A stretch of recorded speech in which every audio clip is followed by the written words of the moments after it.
Bonsoir à tous et ravi d'être en votre compagnie pour le temps d'information sur RTI2.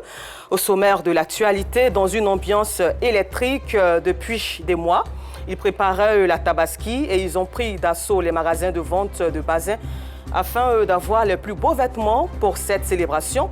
Une influence bénéfique pour commerçants et influenceurs. Et puis au Mali, le Djinn, groupe de soutien lié à Al-Qaïda, revendique plus de 100 militaires maliens tués lors d'une attaque et 22 capturés et retenus en otage. Encore merci à vous d'être des nôtres sur RTI2. Depuis le mois d'avril, les vendeurs de Bazin se sont préparés pour accueillir la fête de la Tabaski entre partenariats avec les influenceurs et réduction du prix des articles.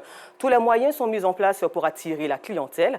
Et dans les communes d'Adjamé et d'Abobo, les clients affluent dans les boutiques pour avoir le plus beau vêtement le jour de la Tabaski. C'est le constat d'Assit Andiara, Gilles Tonien et Issa Dambélé.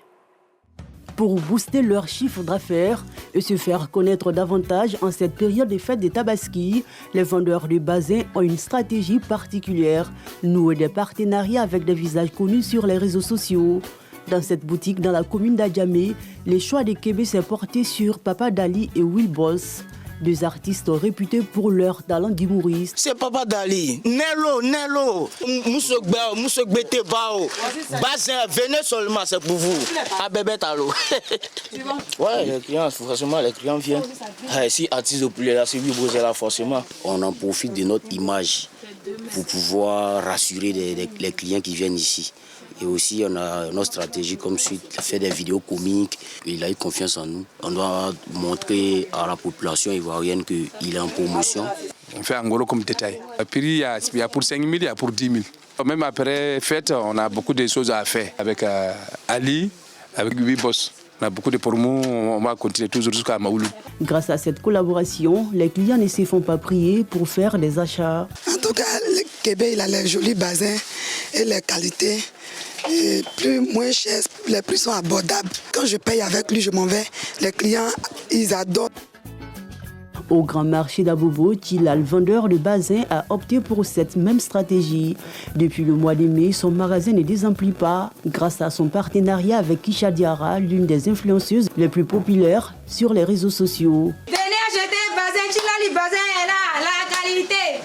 La qualité. Tous ceux qui n'ont pas assez de clients, donc c'est eux que nous on peut venir les aider. La maison dont ils peuvent avoir clients. À partir de 9h, on est déjà présent. Maintenant à 18h du 9h, on rentre à la maison. Et ça se passe bien, ça sort bien, donc Dieu merci. Un partenariat qui lui a permis d'écouler ses stocks de marchandises en un temps record. Je suis venue acheter parce que le bazin est très bon.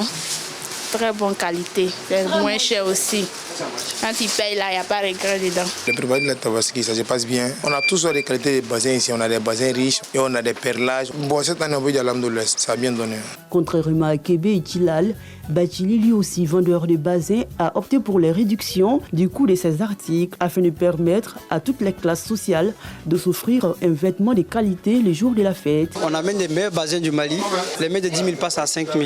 Notre but, c'est de satisfaire toute la population ivoirienne. Bachili propose également à ses clients des prêt-à-porter. Avec M. Bachili, j'ai pas eu de problème avec couturier ni rien. J'ai pris et ça me rend effectivement. Ça, le complet m'a fait ça 25 000. À quelques encablures, Fimani, en plus du bazin, vend des tissus. Une manière pour lui de permettre à ses clients d'avoir plusieurs choix. En plus des bazins, nous avons les tissus aussi, les tuniques, hommes, costumes, les vrais tissus du Sénégal. J'étais de passage et puis j'ai vu ils sont en promotion. J'ai profité de venir payer mon bazin de Mara ici. C'est les bazins de bonne qualité. Cet après-midi, Fimani s'active à préparer les commandes des clients des différentes communes du district autonome d'Abidjan et des villes de l'intérieur qui ont du mal à se déplacer. Il y a des travaux à faire, il y a des achats à faire, il y a trop de courses à faire. Donc si vous ne pouvez pas vous déplacer, vous appelez et on vous livre à votre domicile. Les périodes des fêtes sont des moments de vaches grasses pour les vendeurs de bazins. Chacun a une technique bien définie pour attirer la clientèle. Et dans un autre registre, le déficit de logement est une réalité grandissante d'année en année. Et malgré les efforts du gouvernement ivoirien dans ce domaine, force est de reconnaître qu'il y a encore beaucoup à faire. Et ces dernières années, le secteur privé multiplie donc des actions pour combler le gap. À cet effet, donc, les municipialités se positionnent comme une alternative à cette crise de logement. Cela est également une aubaine pour les citoyens qui souhaitent tirer profit de ce business florissant plutôt. D'où cette formation initiée par René Kessé, un investisseur et promoteur immobilier à leur attention. Et il a baptisé les dîners de l'immobilier. Et la 11e édition de cette formation s'est tenue le week-end dernier dans la capitale politique ivoirienne Yamoussoukro. Les détails avec Clément Boko. Si construire des milliers de logements en même temps et à perte de vue s'avère un investissement qui demande assez de moyens financiers, bâtir une dizaine de maisons, par contre, est accessible au grand nombre de citoyens. En tout cas, c'est ce que prône René Kessé, investisseur et promoteur immobilier, à travers les dîners de l'immobilier. Une formation au cours de laquelle l'homme transmet son savoir-faire en matière de réalisation de mini-cités de A à Z. Les 5 premières années, lorsque vous commencez à investir dans l'immobilier, c'est ce que je conseille, les 5 premières années, achetez des terrains. Ce n'est pas pour construire, c'est pour vous constituer d'abord une réserve foncière, mais aussi vous constituer une épargne. Parce qu'au bout de 5 ans, ces terrains vont prendre de la valeur. Ça, c'est une certitude mathématique.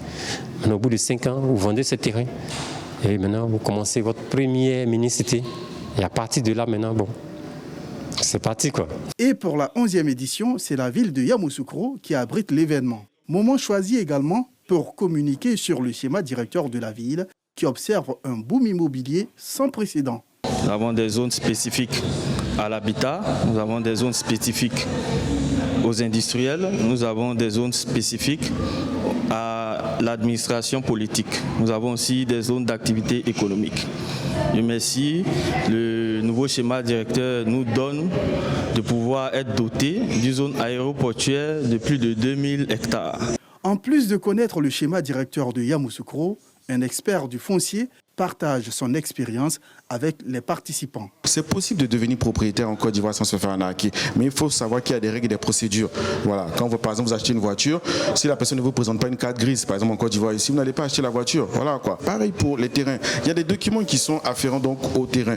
Et si les documents là ne sont pas, on va dire, fiables, c'est pas la peine de s'engager. Se former pour minimiser les erreurs quand on est en phase d'investissement, cela est une démarche à suivre avant de se lancer dans l'immobilier qui attire aujourd'hui aussi bien les particuliers débutants dans le secteur que les professionnels de l'immobilier. Je repars satisfaite parce qu'il y avait des choses sur lesquelles je n'avais pas grande information. Je pense que je ne suis pas la seule, parce que tout le monde dans la salle, nous étions vraiment dans l'ignorance. Après le partage d'expériences, les participants sont appelés à une visite terrain pour découvrir une mini-cité réalisée clé en main. D'abord, nous sommes fiers parce qu'on se rend compte que l'immobilier commence à prendre de l'ampleur et de plus en plus les Ivoiriens s'intéressent à l'immobilier. C'est une fierté. On a entendu parler, on est venu voir parce qu'on ne peut pas se jeter à l'aveugle comme ça. Donc d'abord, on s'informe, on voit déjà ce qui a été déjà réalisé, quels sont les besoins du marché surtout. Parce que là, je vois, c'est un ensemble de mini-appartements, disons, dans la cité, avec un espace commun. Qui sont des trucs qui sont déjà présents à l'extérieur du pays, même pas en Europe mais en Afrique. Du coup, voir qu'on tend vers cette direction, ça fait vraiment plaisir. Cette 11e édition des dîners de l'immobilier enregistre le nombre record de 204 participants. Après Yamoussoukro, d'autres villes de l'intérieur du pays sont en vue pour les éditions à venir.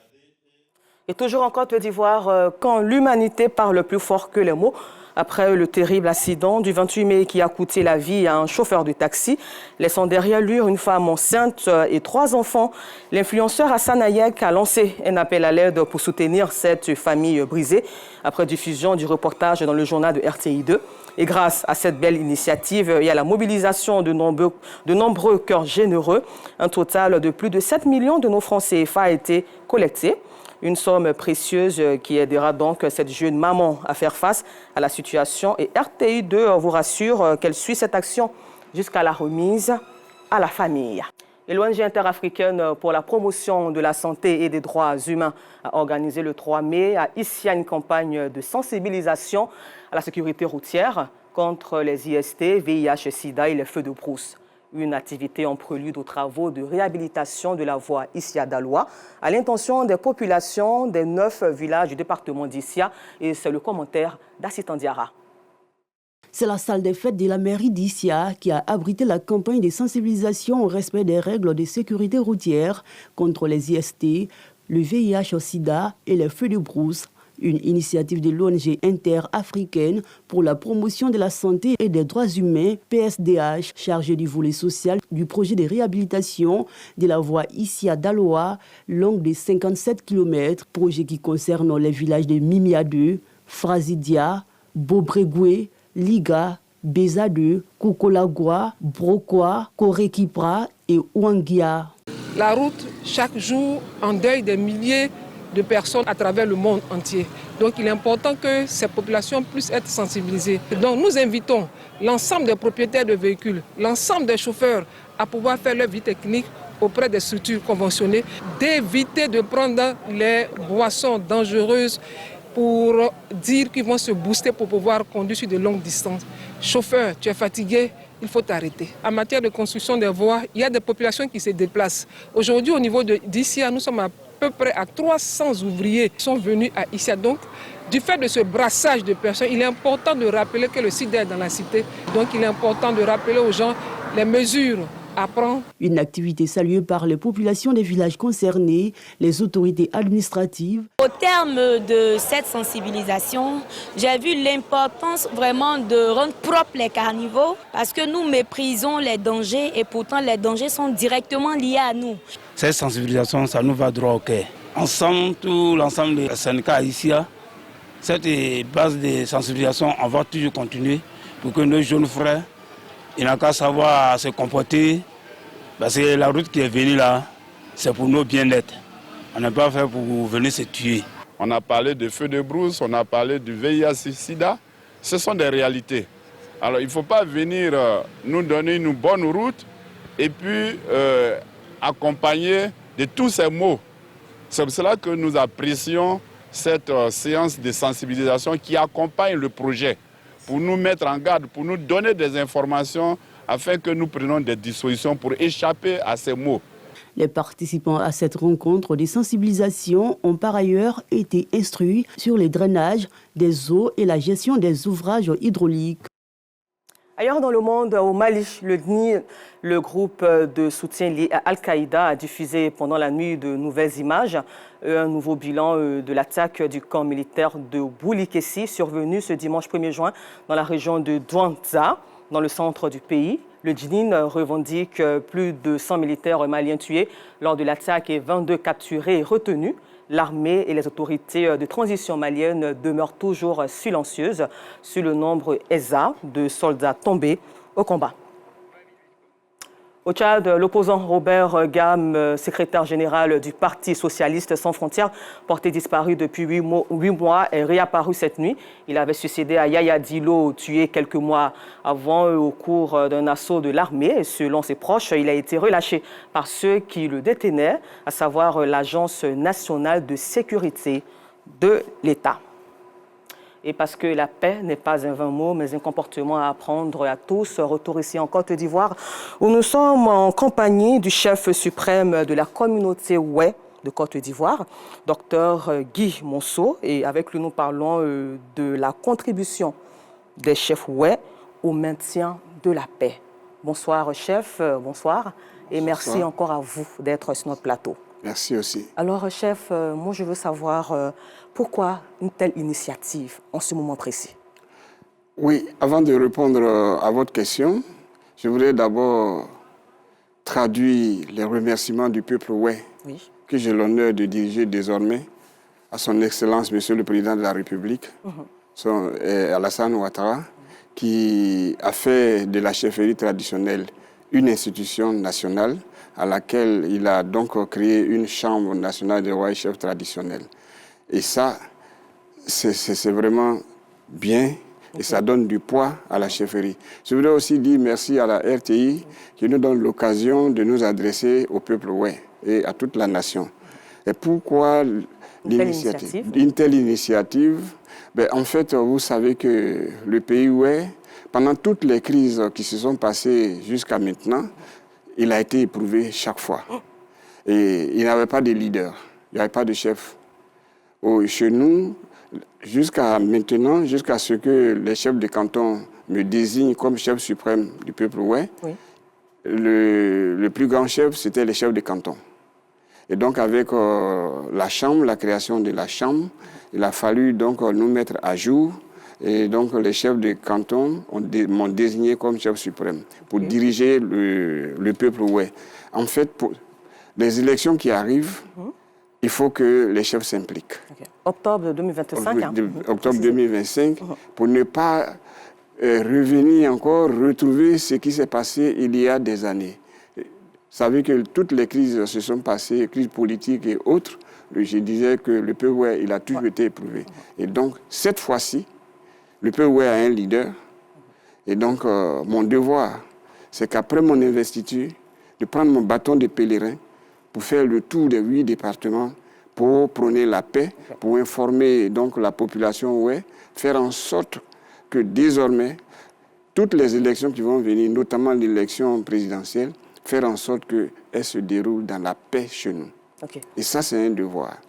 Alors, pour parler du fait que l'Ouest, le Grand Ouest avait été beaucoup touché, on a souvenance que le 11 mai, après l'investiture, le 11 mai 2011 à Yamoussoukro, le peuple ouai a été le premier peuple à être reçu par le chef de l'État pour d'abord vous fortifier et vous consoler.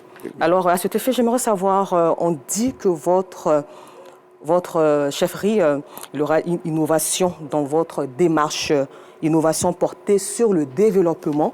Alors, comment cela se fera, chef? Oui, en fait, il va y avoir beaucoup d'innovations. Vous savez, ce que l'on retient de la chefferie, ce sont des traditionnels qui se mettent en boubou pour orner les cérémonies. Et cette fois-ci, la chefferie que je dirige va innover. En fait, nous voulons rentrer dans le projet du président Alassane Ouattara, le projet de développement de 2030, qui a été lancé en 2022. Et projet dans lequel il disait comme ça qu'il veut bâtir une Côte d'Ivoire unie, prospère et moderne, et donc moderne et développée. Et donc nous voulons rentrer là-dedans. Et dans ce projet-là, c'est pour cela que dès ma désignation, 1 ou 2 semaines après, j'ai pris contact avec un Ivoiro-Canadien, M. Olivier Bohui-Nyango. Un fils du Grand Ouest. Un fils du Grand Ouest, mais qui vit au Canada et qui est en contact avec des investisseurs. Il y a 2 semaines, je l'ai reçu à dîner. Et donc, on a parlé de projet de développement. Alors, chef Guy Moussio, c'est pour vous une manière, puisque selon vous, l'État ne peut pas tout faire, c'est une manière pour vous de contribuer au projet de développement du Grand Ouest. Il est grand temps que les fils se mettent à la tâche ensemble et que nous puissions avoir des projets de développement.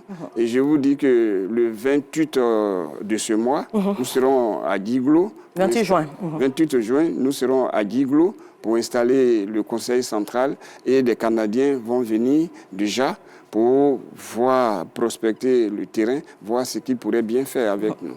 OK. Alors, chef, merci d'abord même pour toutes ces précisions. On parle de développement de paix. Élection 2025, 25 octobre 2025. Oui. Un mot. Oui. Le mot à dire, c'est que juste m'adresser à ma population, à mon peuple, pour dire que désormais, il faut éviter les partisaneries. Et tout chef ne doit pas montrer son appartenance politique. Ne doit pas porter même un tricot à l'effigie d'un parti. Nous devons rester neutres. Et c'est de là que va partir déjà, de cette neutralité, va partir la paix. Et avec la sensibilisation que je vais entreprendre jusqu'à l'élection, parce que dès que je commence en juillet, c'est le mois où je propose mon investiture. Après ça, je vais parcourir les 8 départements du pays et chaque fois, je laisserai des équipes sur place pour sensibiliser la population à la paix, à la notion de paix, à une élection apaisée chez nous. aucun coup de fusil ne sera entendu. Je prends l'engagement que même un lance-pierre ne sera utilisé pendant les élections qui arrivent là. C'est un engagement que je fais et donc je prends cet engagement devant toute la nation. Très belle initiative encouragée, donc c'est-à-dire que le chef mettra aussi l'accent sur la sensibilisation des jeunes. Oui. Surtout. Les jeunes, ils font partie de ceux que désormais, ceux dont j'ai la responsabilité. Et c'est la première cible. C'est les jeunes qui sont utilisés par les politiciens. Et cette fois-ci, nous allons sensibiliser les jeunes. Il va y avoir beaucoup de jeunes avec nous. Nous allons les utiliser à bon escient. Et pour qu'ils soient libérés de toute contingence sociale, c'est pour cela que nous commençons par le développement. Il faut leur trouver quelque chose à faire. Les occuper. Les occuper. Quand ils sont occupés, ils ne vont plus s'adonner à certains vices. Encore merci à vos chefs et très belle initiative encouragée. Nous espérons vous revoir bientôt. Et fidèles téléspectateurs de RTI2 qui viennent de nous prendre en marche, sachez que nous étions en compagnie du chef suprême de la communauté Oué de Côte d'Ivoire, Dr Guy Moncio. Et avec nous avons parlé de la contribution des chefs Oué au maintien de la paix, vu que nous approchons les élections présidentielles d'octobre 2025. Si vous voulez revoir cet entretien et le journal, rendez-vous à 23h15, toujours sur RTI2. Moi, je vous dis merci et le temps d'information revient aussi demain à 12h30.